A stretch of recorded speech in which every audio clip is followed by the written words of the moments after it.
digitalnu ružu godine dobiva podcast Tribina. Nismo nam pripremili govor, to je istina. Ajmo djeca, van sinopsise i kako smo vježbali cijelu godinu.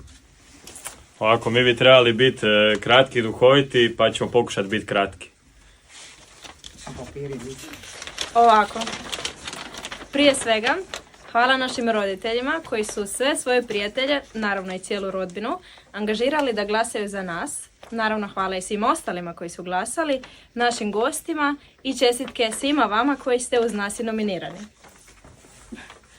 Hvala Hrvatskom radiju što ste nam dali priliku da pričamo o sebi i hvala svim toncima koji su se brinuli za nas tokom cijele emisije. I Dinku kojeg uvijek zaboravimo. I Dinka kojeg uvijek zaboravimo. Hvala Dinku kojeg uvijek zaboravimo. I naravno posebne zahvale Barbari, Ivani, Bruni, Marijeti, Pauli, Vedranu, Miruni i Lari. Oni s razlogom stoji iza naših leđa. I evo na posljedku, kad smo slali video za audiciju, definitivno se nismo ovome nadali. Nije mala stvar u srednjoj školi osvojiti Večernjakovu ružu. Hvala ekipi na ispričnici za današnji školski dan i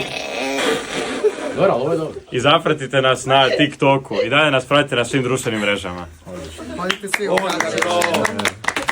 da se uguramo. Ajde, probajte se ugurat, nema veze, nek smo raštrkani, to malo se vi nekak pomaknite.